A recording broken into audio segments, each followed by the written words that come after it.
Bitcoin की stock markets में trading शुरू हो गई है। इधर क्रिप्टो वेल्स ने भी अपने बिटकॉइन एक्सचेंजों पर लाने शुरू कर दिए हैं। तो ये बड़ी दिलचस्प सूरत हाल है। तमाम कंपनियों के शेयर्स अब ऑनलाइन भी खरीदे जा सकते हैं।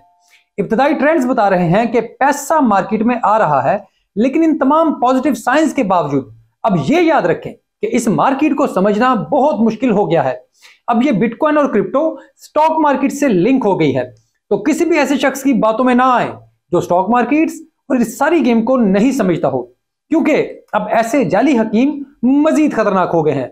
तो इसी पर आज की वीडियो में बात करेंगे। मैं हूं अली रेहान, आप देख रहे हैं क्रिप्टो बाबा। तो लेट्स डाइव।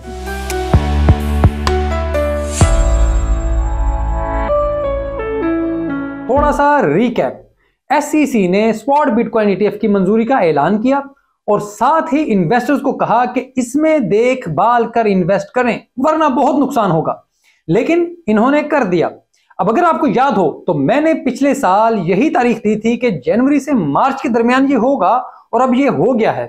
अब पहले तो हम ऑन चेन डेटा देखकर बिटकॉइन के बारे में बात करते थे, लेकिन अब ये काम और मुश्किल हो गया है, क्योंकि अब स्टॉक मार्केट्स का बिटकॉइन और क्रिप्टो पर बहुत ज्यादा असर होगा। शॉर्ट टर्म में क्या हो रहा है ये ज्यादा मैटर नहीं करता, लेकिन अभी हमें अमेरिकी स्टॉक मार्केट्स को समझने की जरूरत है। सबसे पहले जो बात आपको समझनी है कि आपने एक घंटी देखी होगी जो आमतौर पर स्टॉक मार्केट में ट्रेडिंग शुरू होने पर बजाई जाती है, लेकिन यह घंटी ट्रेडिंग का आगाज नहीं होती। असल ट्रेडिंग पाकिस्तानी वक्त के मुताबिक 2 बजे और इंडिया के मुताबिक 2:30 बजे दोपहर में ही शुरू हो जाती है। यह अमेरिका के वक्त के मुताबिक सुबह 4 बजे का टाइम होता है, जहां प्री ऑर्डर बाय होने शुरू हो जाते हैं।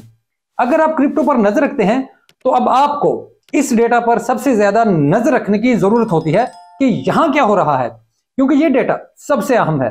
अब ये बिटकॉइन की ट्रेडिंग का पहला दिन है, तो हमने 2 बजे अर्ली आवर्स और 7 बजे घंटी बजने के बाद भी बाइंग देखी, यानी एक बड़ा वॉल्यूम बाइंग में है। लेकिन जब आप इसको ऑन चेन डेटा से देखते हैं तो 2 साल में पहली बार वेल्स बड़ी तादाद में बिटकॉइन को एक्सचेंजों पर ला रही हैं।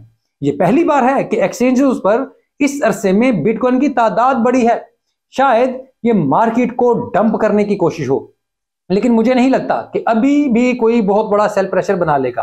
ये शायद लॉन्ग टर्म के लिए हो रहा है, या शायद ये एक्सचेंजेस के अपने ही बिटकॉइन हैं जो वो वॉलेट से एक्सचेंजों पर लाए हैं, क्योंकि उनका ख्याल होगा कि बिटकॉइन की डिमांड बढ़ेगी। लेकिन बस ये याद रखें कि कोई भी डंप हुआ तो लंबे अरसे के लिए नहीं होगा। स्टॉक मार्केट्स का ट्रेडिंग डेटा आप अपने मोबाइल से भी आसानी देख सकते हैं। आमतौर पर स्टॉक की ऐप हर किस्म के मोबाइल फोन में डिफॉल्ट से होती है, लेकिन हम लोग उसको कभी इस्तेमाल नहीं करते। अब उसे खोल लें और वहां से नेस्डेक और NYSE को फेवरेट कर लें, तो आपको तमाम डेटा मिलना शुरू हो जाएगा। यहां डंप होगा तो बिटकॉइन डंप करेगा, और यहां पंप होगा तो बिटकॉइन भी पंप करेगा। खैर, जैसे जैसे बिटकॉइन शेयर्स की ट्रेड बढ़ेगी, डेटा बनेगा, तो हमें मजीद सीखने का मौका मिलेगा। फिर हम इस डेटा का ऑन चेन डेटा से मुवाजना करेंगे, इनका कंपैरिजन करेंगे, और फिर हम कोई टारगेट्स बना सकेंगे। इस वजह से अब आपका और मेरा काम मजीद मुश्किल हो गया है, डबल हो गया है। इस वजह से अब हमें मजीद डेटा को देखना होगा। अब थोड़ा ये देखते हैं कि स्पॉट ETF से क्या कुछ बदल सकता है। तो इसमें सबसे अहम चीज है कि दुनिया के तमाम पेंशन फंड्स अब बिटकॉइन में इन्वेस्ट कर सकते हैं।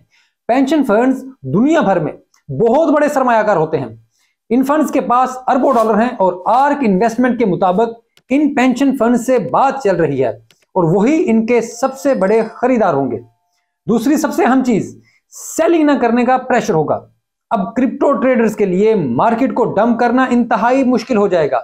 यानी ऐसा नहीं कि वो सेलिंग करके डंप नहीं कर सकते, हाँ वो बिल्कुल 1-2 बार ऐसा कर सकते हैं, लेकिन इनको अब सबसे बड़ा खतरा यह है कि दूसरी जानब यानी स्टॉक एक्सचेंज में बहुत बड़ी जेबें मौजूद हैं, इंतहाई डीप पॉकेट्स, जहां इंतहा का पैसा मौजूद है।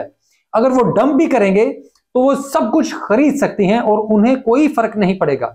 इसी वजह से मैंने कहा है कि अब ये वेल्स 1-2 से ज्यादा बार डंप नहीं कर सकती, क्योंकि दूसरी तरफ वेल्स के बाप मौजूद हैं।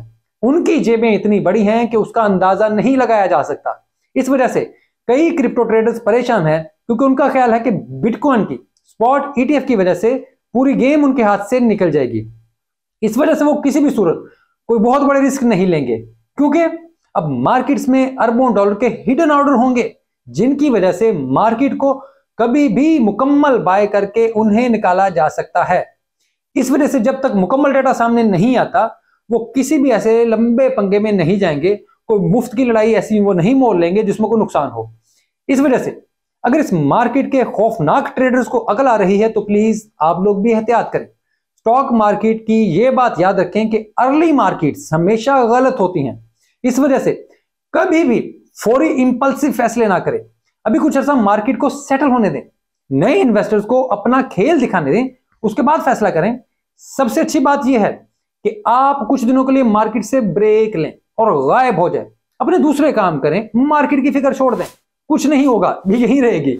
मुझे जाती तौर पर वैनेक की बिटकॉइन ईटीएफ का नाम सबसे ज्यादा पसंद आया है। उसे होडल कहते हैं जी। इन्होंने अपने शेयर का नाम होडल रखा है, जिस नाम से इनका टिकर चलेगा शेयर का। इस वजह से होडल करें और सुकून करें। अगर मैं वीडियोस बनाने का काम ना कर रहा होता तो यकीन रखें मैं भी यही करता, लेकिन बहरहाल मैंने ये काम करना था, इस वजह से मैं ब्रेक नहीं ले सकता और आपके तक ये मालूमात पहुंचानी थी। लेकिन आप लोग ये कर सकते हैं। वैसे आप इन 11 बिटकॉइन स्पॉट ईटीएफ्स को इन कंपनियों की ऑनलाइन वेबसाइट से भी खरीद सकते हैं, लेकिन मेरा ख्याल है कि जो भी क्रिप्टो में मौजूद है उससे बिटकॉइन बराह रास्त खरीद कर अपने वॉलेट्स में रखने चाहिए। एक दोस्त बार बार कहता है कि आप अपने कोर वॉलेट का ट्यूटोरियल बना दें, तो भाई कोर वॉलेट वालों ने अपने यूट्यूब चैनल पर इसका मुकम्मल प्रोसीजर दिया हुआ है। मेरे लिए बहुत आसान है कि मैं उस उल्लू वाले वॉलेट की वीडियो उठाऊं और उसे दोबारा बनाकर लोगों को दिखा लूं, लेकिन ये इंतहाई बेईमानी होगी। इस वजह से मैंने ये वीडियो नहीं बनाई। जो उनकी मेहनत है वो उनकी मेहनत है, वो आप उनका काम वहां पर देखें। अगर आप कोर को देखना चाहते हो तो प्लीज उनका यूट्यूब या उनका एक्स देखें, वो ट्रस्ट वाले से मुझे बेहतर और सस्ता लगता है। बाकी आप सबकी अपनी मर्जी है। मैंने पिछले 24 घंटे में 3 वीडियोस बनाई हैं ताकि आपको मुसलसल अपडेट रख सकूं, आपको कोई भी इंफॉर्मेशन मिस ना करें।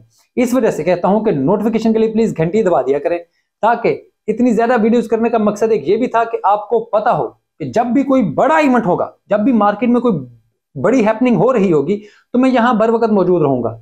इसके लिए फिर रात के चाहे 3 बजे हो या दोपहर हो, आपको इंफॉर्मेशन मिल जाएगी। कोशिश करें कि मुझे एक्स पर भी फॉलो करें, ताकि अगर वीडियो ना हो तो वहां पर राब्ता हो जाए। आप मुझे वहां पर्सनल डायरेक्ट मैसेज भी कर सकते हैं, मेरे मैसेज ओपन है। अगर किसी वजह से मैसेज नहीं कर पाते तो मुझे फॉलो करेंगे तो मैं फॉलो बैक भी कर देता हूं और उससे फिर मैसेजेस ओपन भी हो जाते हैं। इंडिया और साउथ कोरिया से कुछ दोस्त बार बार कमेंट करते हैं और कहते हैं कि मैं जवाब नहीं देता। यार मैं आपके मैसेज पढ़ रहा होता हूं, आप इंडिया से हो या किसी और मुल्क से, आप किसी भी मजहब को मानते हो, यकीन माने मुझे इससे कोई फर्क नहीं पड़ता। बाकी आपकी मर्जी है। मैं या किसी के मजहब पर बात करने भी नहीं आया, ना मैं किसी के मजहब पे बात करता हूँ, ना सियासी अकीदे पे बात करता हूँ। आप सब मेरे लिए काबिल एहतराम है और मेरा ऐसा कोई इरादा भी नहीं है। आप अच्छे तरीके से मेरे साथ चल रहे हैं और मैं भी अच्छे तरीके से आप लोगों के साथ चलना चाहता हूँ। लेकिन आप जिन कॉइन्स का पूछते हैं, मैं खामखा इन पर बात करूंगा तो तनकीद ही करूंगा। मेरी कोशिश होती है कि किसी भी कॉइन पर बिला वजह तनकीद ना करूं, और अगर मुझे कोई पसंद ना हो तो मैं उसे चुप करके इग्नोर कर दूं, क्योंकि किसी ना किसी ने वो कॉइन लिया होता है। ऐसे में मैं तनकीद कर दूं तो उसका दिल दुखता है। मैं इस वजह से हर कॉइन पर बात नहीं करता, बस जिनकी मुझे समझ है उन पर मैं बात करता हूं और लोगों को बता देता हूं। इस वजह से प्लीज सारे कॉइन्स पर बात करने पर मत जोर दे। मेरी इतनी हिम्मत भी नहीं है, इतनी फसली भी नहीं है और इसका कोई फायदा भी नहीं होगा। उम्मीद करता हूं ये वीडियो आपको अच्छी लगी होगी। कमेंट्स में आपकी राय का इंतजार रहेगा। वीडियो देखने के लिए आपका बहुत शुक्रिया।